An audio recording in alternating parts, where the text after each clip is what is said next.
Okay, guys, I found another one. I found another one of those rare gem films that's almost so bad that it's good. This is one of those puppies that you gotta watch after you started in on your six pack or your bottle of wine or whatever your choice of liquid is, because this has a 26% on the tomato meter, a 38% on the audience score. But don't let those numbers deceive you. This one's just a laugh out loud riot if you're in the right frame of mind. This 1997 film, it is supposed to be straight up horror. It's a very gruesome and bloody practical effects laden horror film by Wes Craven. And you know what he delivers. He was good at it in the 80s and into the 90s. And it's quite disgusting and bloody at times. And at the same time, there's a whole lot of this that you're just going to laugh hysterically at. You're going to laugh at all this going on. And it's got a whole bunch of 1980s and 90s B-movie horror stars. You have appearances and cameo appearances from, I mean, you've got characters appearing that are played by actors from everything from the late 70s Phantasm to John Carpenter's They Live. You've got a cameo appearance from a character out of that. You've got all kinds of characters that I recognize from back in the day. And maybe if you're younger, you're a millennial, you didn't see those films, so they're not part of your childhood growing up watching these type of films, so they won't be as recognizable to you. But they're all chock full in this thing. And this thing is just, it's hard to watch sometimes because of the practical gory effects. You know, something that you would see in a John Carpenter film like in The Thing. They do some of that. There's some rip-off effects from, they look like they would have been taken out of one of the Alien films. It's very disgusting, but at the same time, you can laugh your ass off at it because it just comes across as a comedy. And I'll say that back in the day when I saw this in 1997, I saw this in the theater. It didn't strike me like that. It struck me as a serious attempt at a horror film. But just over time, I see this again. In fact, I saw this yesterday for the first time in, oh wow, more than, it's probably been since the year that it came out. It's probably been since 1997 or maybe 98 since I saw this, and I saw it yesterday. And wow, I just burst out laughing. I mean, I was taking my little notes down on my notebook about, flaws in the film, and I had to stop and pause it because I just burst out laughing sometimes just spontaneously, and that's hard to find in one of those films. For me to just spontaneously burst out into laughter at something that's like a practical effect or whatnot, and it's supposed to be scary, that doesn't happen a lot for me. There are a few of those films out there, and this is one of those for me. But let's get into the audience reviews and see what others thought. Again, I'm not going to entertain reviews that are above 3 stars because this is an episode of Rotten Reviews. But just real quickly, you can take a look at some of those rather high scores, and people are enjoying this, and they're saying it is fantastic and brilliant practical effects. A fun, enjoyable movie with gore that looks good, although the CGI looks outdated. Wes Craven's best film. Don't care what anyone says. I bloody love this film. Yeah, it is fantastic fun, and even if you're not laughing at it, it's still fun, and it's hard for me to describe why that is. It didn't strike me like this back in 97. It really didn't. It does today, though. So I'm going to recommend this as one of those so bad that it's good films. And let's continue on with actual 3-star and below reviews. 2.5 stars, September 2nd, 2018. Making this review from like a year and 3 months ago. I've seen this movie before, but it's been a long while. Look, Wishmaster is not the greatest movie ever, but it's not too bad to watch. In fact, if you just sit back and relax and take it for what it is, you might enjoy this movie. It wasn't as bad as fans and critics made it out to be. I thought the storyline was smart. I enjoyed watching the jinn trick people into making wishes that would actually come back to haunt them in the long run. The acting wasn't the best, but for this type of movie, saying that the acting is not the best is an understatement.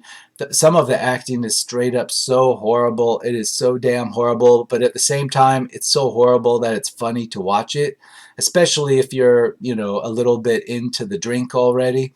If you're sober, it's still like that, but drink a couple of beers first, it's even more like that. It's not cringeworthy. It's laugh out loud funny on the acting fails.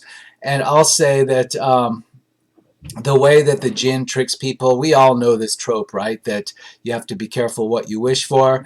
You're going to tell the genie or the jinn what you want, and then your words are going to be taken out of context in a really bad way, and you're going to be sorry in the worst way. And that's what this is all about. And some of it's laugh out loud funny. I mean, I burst out laughing. There's a scene in which one character, he's given a choice of what he can wish for. The genie or the jinn wants this girl's phone number and or her address, one of the two. I know that sounds ridiculous, but just go with it. He wants her address or her location from this other guy, this business owner, this pawn shop, or this auction house owner. And the auction house owner, the jinn shows him that he can transform like what's a worthless paperweight into a solid gold object with real diamonds inside of it, and that he has the power to give him whatever he wants. And then he asks this business owner, okay, will you now tell me her location? And he says, no, I don't think I will. And then the jinn says, okay, what do you want? How much will it take for you to tell me where she is? And the business owner says, well, let's see, I'm not greedy. Okay, $1 million. And then the jinn says, okay, no problem. And then it just cuts to a scene at an airport, at a ticket counter at an airport. And this is the funny part. There's an old lady filling out a beneficiary form to get on a flight. She's at the gate, at the not the ticket counter, but the place where they take your boarding pass. She's standing there at the counter near where you board the flight, and she's filling out a paper that's clearly a beneficiary, like a life insurance beneficiary paper that the woman at the desk needs her to complete before she could board the plane. That's like, I was like, what? I almost started to laugh there, but then it gets better. The lady takes her form and she starts to fill the form out, and she puts the name of her son, saying that, you don't know who he is? He's a famous auction house owner in Los Angeles. And it's the guy that the jinn was talking to, of course, and she writes his name into the box on the form, and then the lady takes the form and said she can board now, and then she starts to walk on board the plane, and then it just cuts to a scene of the plane taking off from the runway, and then it cuts again to just this practical effects explosion with all this smoke and cardboard pieces of a plane model flying out from in front of the camera. And then it does all of this in the span of just less than a minute. It makes these rapid cuts between all of this, and I just burst out laughing. I don't know what happened. I just burst out in hysterical laughter at how stupid this was and how funny it was. And this movie is like that. And there are 2 or 3 scenes in the movie just like that that hit hard. And I just burst out laughing at how stupid it was. And the rest of the film has stuff that's not quite as funny as that. But if you were 1 or 2 beers into your 6-pack, it's going to hit you like that. It's priceless. It really is. So no, it's not as bad as, actually it is as bad as fans and critics say. It is just as rotten as those meters on Rotten Tomatoes tell you, the one behind me over my shoulder. But it's so rotten that you're going to enjoy it. But let's move on and look at some reviews and find out how serious people might be taking this in the modern day. February 15, 2018, 1.5 stars. The villain isn't interesting and the movie is oddly dull in between cheesy death scenes and little plot. So they're taking it 100% seriously. Well, the villain, I'll say something about the villain. He strikes me as a cross between Oscar Isaac in X-Men Apocalypse. He looks kind of like that, but he's a little bit greener and darker. And he also looks, and in one scene at the very beginning, and he's wearing a robe, like almost like a Jedi type robe from Star Wars, and he almost looks like Emperor Palpatine, and he talks and moves his hands like Emperor Palpatine, and it's completely over the top and funny. And he kind of gives me this vibe as like, I don't know if this character, he's played by Andrew Divoff.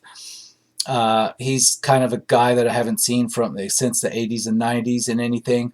In any case, this character of the Wishmaster or the Jinn, he strikes me as like being a ripoff of Emperor Palpatine from Star Wars. And it also strikes me that perhaps Oscar Isaac channeled this character or this performance when he played Apocalypse in X-Men Apocalypse, because it's reminiscent of both these things, and it's just so much cheesier than even those two things. And there's this gravelly voice that the Wishmaster has, that it's just so over the top and cheesy, and still the actor's putting so much effort into performing it the same all throughout the movie.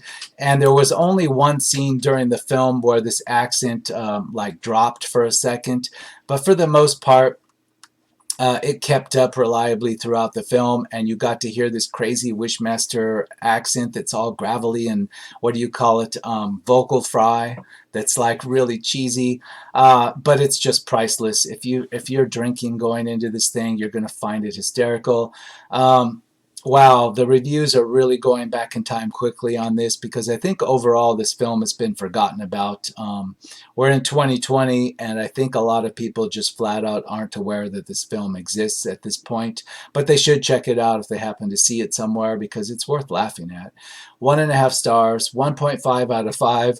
The first film is terribly done, but somehow worth the watch due to the following sequels, which are more or less entertaining farces of the first film. Well, yes, there are 4 movies. There are 3 sequels to this. I don't recall what the 3 sequels are like, but they are even more ridiculous and cheap than this one. This is the most high-budget, serious type film. Now, back in the day, this one was not considered to be a farce. People took this seriously. It was supposed to be a straight-up horror, and that's what I remember from seeing this in the theater. I didn't consider it a really bad film, but I didn't consider it a great film. It just seemed like a passable horror film to me back in the day, in '97. Now, it has aged into something that's laugh out loud like a farce, but the other 3 were farces from the word go. They were considered low-budget trash from the word go. But I'm going to say don't bother with those, because they should be forgotten. I've seen them before back in the day, and they're not even like so bad that they're good. They're just really cheap knockoffs. And the actual first sequel, Wishmaster 2, features the same actor returning in the role, Andrew Divoff. But otherwise, it's even more low budget. And then there's 2 more sequels that don't feature him. Somebody else is playing the Wishmaster, and you can just completely forget about those. I already have. I do have a list. I, believe it or not, between fits of laughter, I was able to like write some things down. And yeah, there are really gross effects, particularly at the very beginning of this film, that they're over the top gross, but they're funny at the same time. Like, for example, there's like a creature burst out of somebody's chest that resembles very much one of the xenomorphs from the Aliens franchise. And it's got a hold of a girl's arm in its teeth, and it's holding this girl, like the girl's playing tug of war with it, trying to get her arm out of its jaws, and it's still protruding from somebody else's chest who's also still standing there in pain. And it's just laugh out loud funny, although it's quite disgusting at the same time. Consider it like a John Carpenter The Thing, only a comedy version of that. It's got imagination, I'll give it that. This movie has a lot of creativity in regards to how people are killed in disgusting ways. And I believe the sequel, the second Wishmaster, also has the same creativity, but with a lower budget. And so if you just want to see people killed in ridiculously farcical ways by the Wishmaster, with practical effects for the most part, then this is the movie for you, and you're going to laugh your ass off. What else is on my handy list here? Let's see. Yes, there's an opening sequence of the movie where it shows some kind of ancient alchemy shop where somebody is constructing a what is said to be a fire opal. It's like a walnut-sized fire opal that would be, I guess, a precious gem. It would be very valuable in all time periods. And it's actually the prison that the genie or the jinn is captured inside of. And the movie shows that you can construct fire opals like you can construct anything else at a forge. You can pour the liquid material down a stone tray into a mold and then break the mold open and you have your fire opal inside. The last time I checked, you couldn't actually manufacture like precious gemstones like that. Like you can manufacture, iron swords. So that's kind of ridiculous, but that's how the movie starts. But that's not what makes this thing rotten. It's everything else and how over the top and stupid it is and how stupid the dialogue is. But it has logical, ridiculous stuff in it too, like that. Robert Englund, of course, makes a performance in this. He plays a main character in this, but he's not used for anything. I mean, there are a lot of cameos by people like you have Tony Todd, who played the Candyman, and he also played that character, that ominous character in the Final Destination series, and he's played in a lot of things, and he's very distinct, and you see him in one of his earlier roles, and it almost looks at one part where you're going to have the Candyman face off against the Wishmaster, and that's straight up what I was thinking. Oh my God, we're going to see Candyman versus Wishmaster all of a sudden. You have to see this film if you know all these characters from back in the day, because you're going to get this vibe. And you see Robert Englund. He's, of course, Freddy Krueger. That's his famous role. But he doesn't do anything in this. He's just playing a rich guy that likes to collect statues, ancient statues in his house. And he could have been played by anybody, but of course he's just there to have his name attached to it. And so it's like almost like a cameo role. And you have the character that played in John Carpenter's They Live as the bum. He's an iconic character from that movie. That movie, They Live, has a cult following. It's been relevant ever since it was made to different people and in different ways, even politically in some regards. And you have this bum character from They Live. He reprises his role as the same bum character in this movie. This is certainly like 13 years later or more.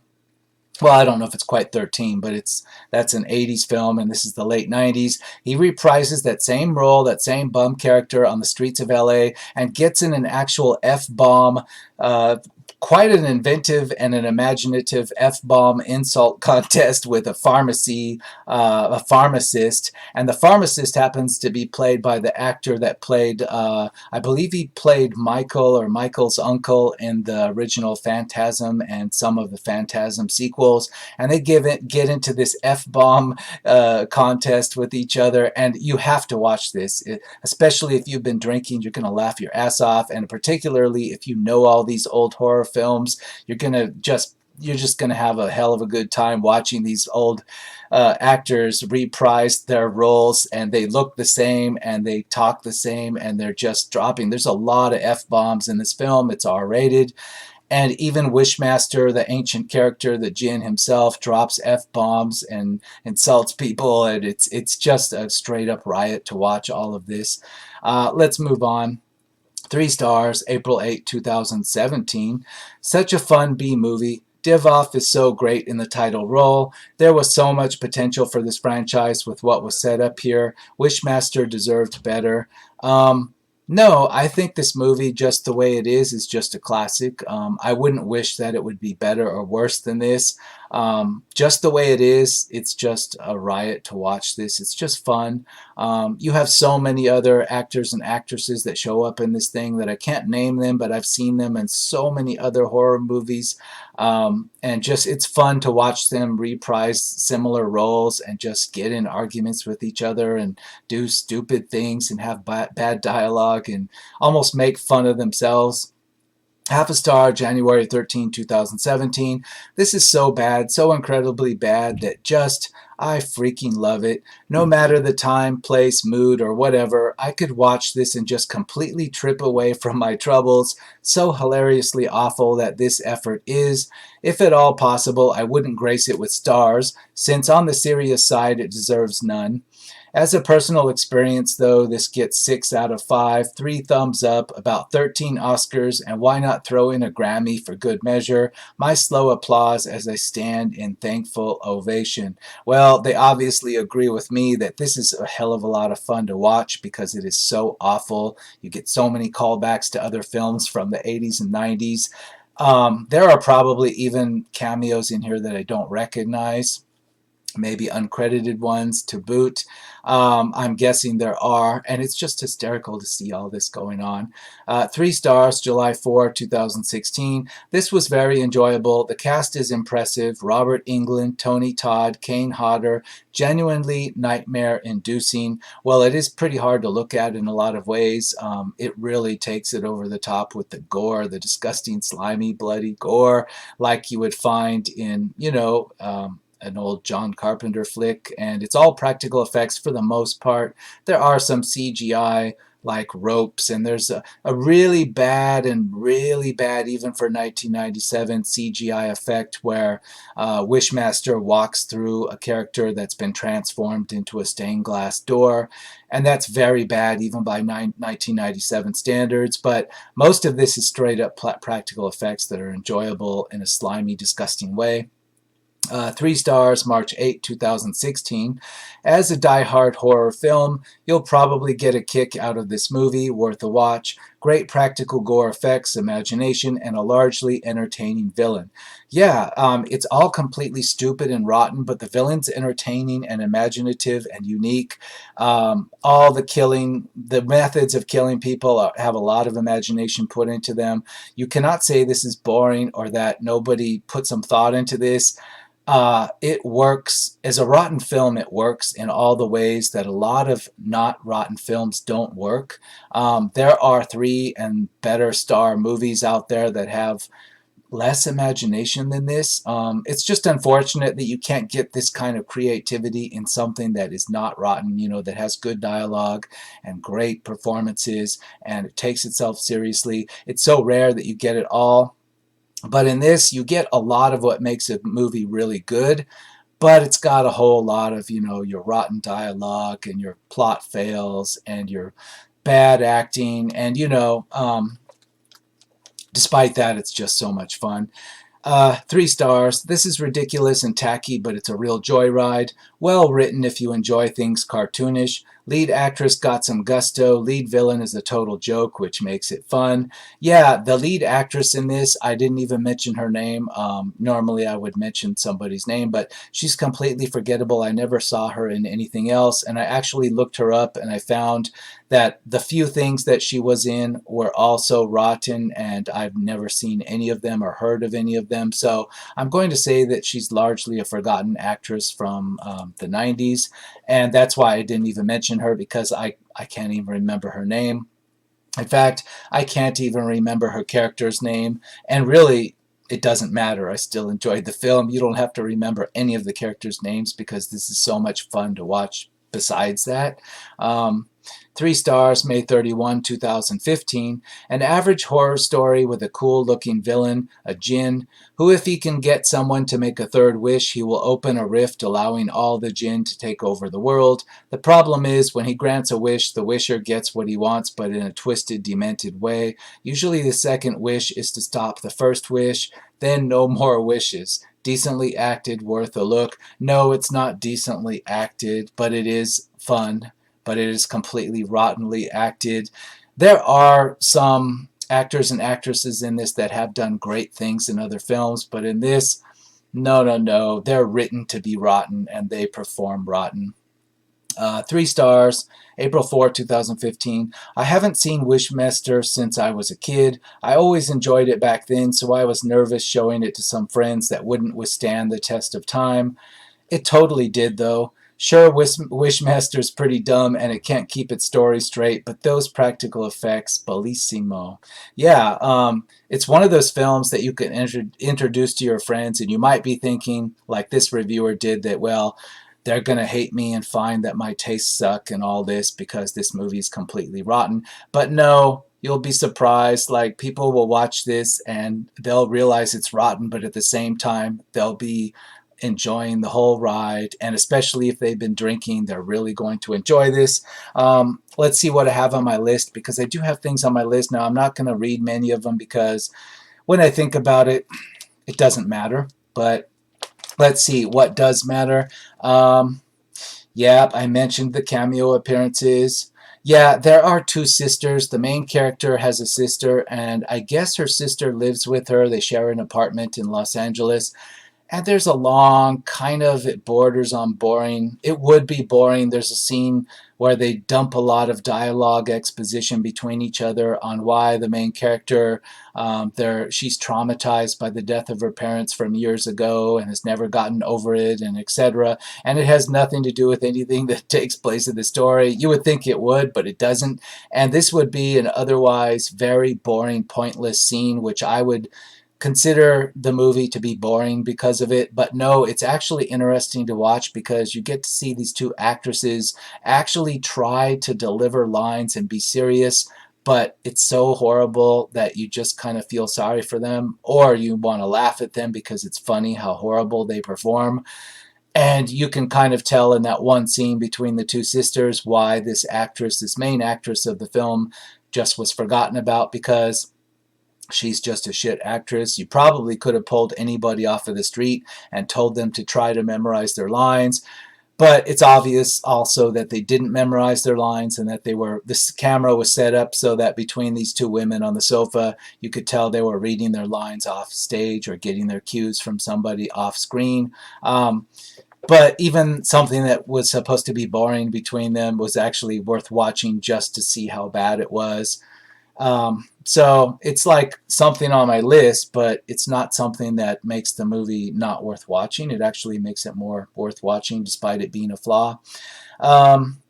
Really bad FX even for the time. Yeah, the CGI that's actually in here that's not practical effects is horrifically bad, but there's not a whole lot of it, so it's not really a big deal. Yeah, the old lady mother of the character signing her bin. Who would think of that, really? I mean, how did they think that up? They weren't trying to be funny. They were trying to seriously suggest that before you board an airplane, you need to sign some kind of life insurance policy to name your beneficiary. What? I'm just laughing thinking about that. Can you imagine air travel? What would be air travel would be like if you had to sign some kind of beneficiary form before you got on board? I mean, and the film plays that straight. Like, it's like something taken out of the film Airplane. And when it showed the airplane bursting into an explosion, I just burst into laughter and had to pause the film until I stopped laughing. Then I wrote it on my list. Let's see. Yeah, the main character, you don't know what she is exactly. Like, you don't really know what her profession is, and the movie doesn't care to really elaborate it for you. At the beginning of the film, you're introduced to this main character that she's some kind of gem appraiser for an auction house. Okay.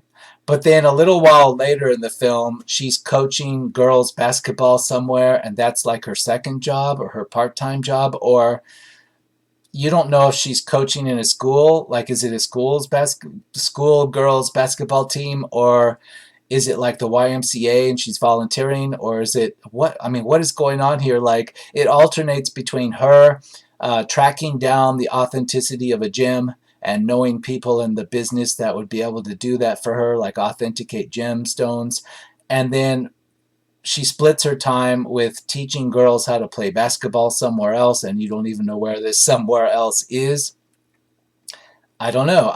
I'm still not sure what she did for a living. It's very strange. But it's still fun to watch because you're just, if you're 2 beers into a 6-pack, you're like, wait a second. I know I haven't been through more than 6 beers already, but I'm confused. What is her job exactly? Did I miss something? It's part of the fun of this film. Um, yeah, there's a thunderstorm that shows up in L.A. Like some other really corny, funny films that I've reviewed. You have like Los Angeles, and it could be any time of year because the weather, it's always sunny, and mostly it is always sunny there. And so you have a lot of films shot in Los Angeles where it's not really told to you what time of year it is because it doesn't factor into the film. And that's what makes Los Angeles such an interesting place to shoot films, is that if your film doesn't need any type of special weather, it's a perfect place to film, right?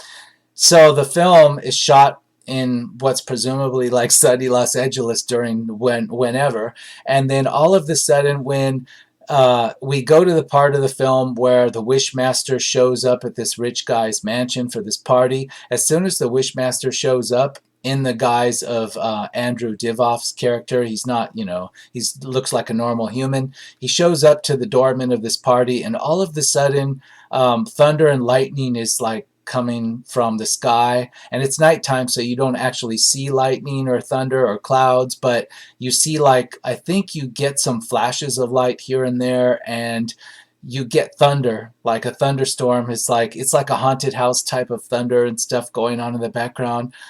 What? Like, it's just more to add to the ridiculous nature of this that's going to make you laugh out loud. And it's not the only movie I reviewed that's done this in Los Angeles when, you need to have a haunted house.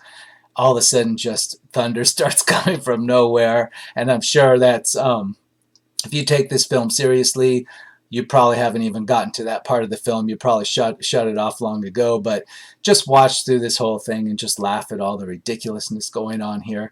And I'm going to return to make my summation on this. Yes, the 26% on the tomato meter, it deserves that. It deserves the 38% on the audience score, but with there should be a little side note to that this is one of those films that you're really going to enjoy by enjoying how rotten it really is. I recommend going into this thing with drinks, go in with friends and make it into a party. And it's one of those rare films. I'm just sorry there aren't more of these out there. But every time I come across one, I'm going to try to tell people about it. And Wishmaster, just the first one from '97. I recommend it. Yes, it's still rotten. And I will see you on the next episode of Rotten Reviews.